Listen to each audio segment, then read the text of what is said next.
Hi guys! In this video, I will try and teach you food photography in 3 easy steps. Those steps will be getting the right lighting and equipment, preparing the food, and taking the shot.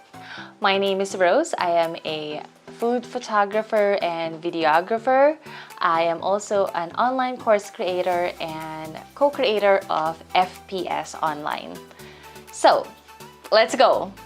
First step, get the right lighting and equipment. So for the lighting setup, I will be using this Godox SL60W with diffuser so that I will have a soft light on our food. If you don't have access to a professional artificial lighting, you can use the sun by setting up your table or your food studio near a window with adequate lighting.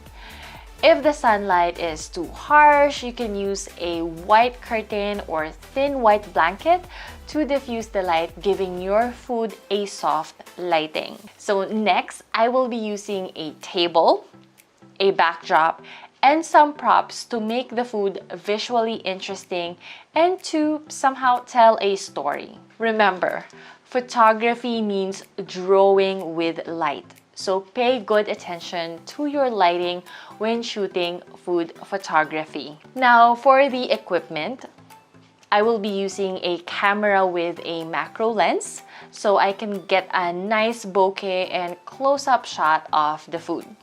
Of course, feel free to use your smartphone when doing food photography. Just a quick tip. Bokeh is that nice blur that you see in photos, which is achieved using a wide aperture setting on DSLR cameras, but can be achieved using portrait on most smartphones. And now for the second step, preparing the food. You want your food to look delicious and appetizing as much as possible, so make sure to use fresh ingredients and garnish it with dried or fresh herbs to add to that final look. For this tutorial, I ordered banh-mi noodles from Farmer's Table or Farmer's Table restaurant in our town. Of course, you can apply the principles here with ready to eat and food that you cooked yourself. You just have to be creative, especially with props and food styling and plating to turn it into an eye-catching photo. Basically, I just separated the noodles from its ingredients to make my own plating and food styling. And here is the final result. Moving on to our third step, taking the photo. So, 3 things to remember when taking the photo: the exposure, the composition, and angle. Exposure is how much light is touching your subject and entering your camera's sensor. This is why it is important to set your food studio near a window or with adequate artificial lighting so your food will be well lit.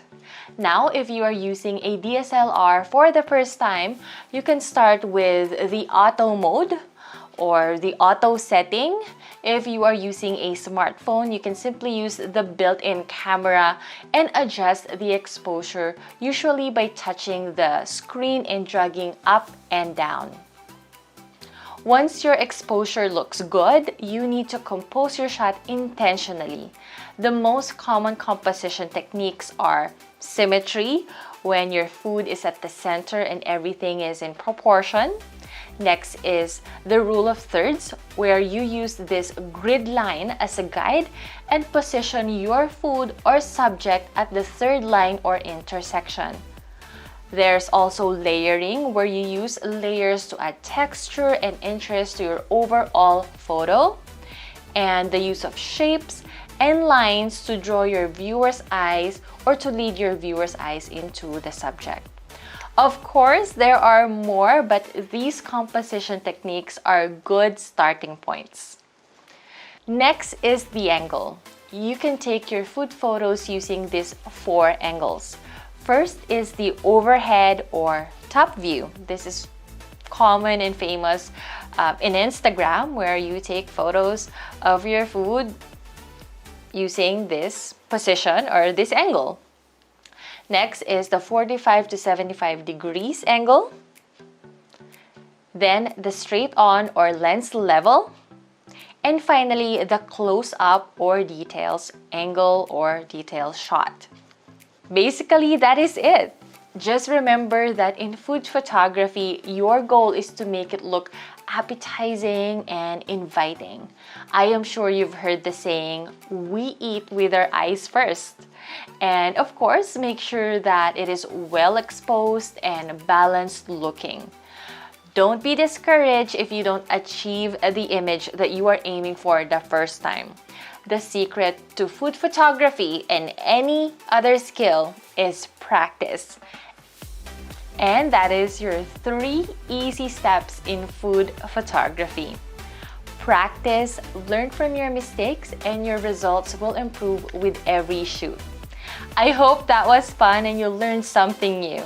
If you want an in-depth approach to food photography and food styling, I have a full course for beginners. Check out the links below. That's all for now. Thank you so much for watching and I will see you next time. Bye!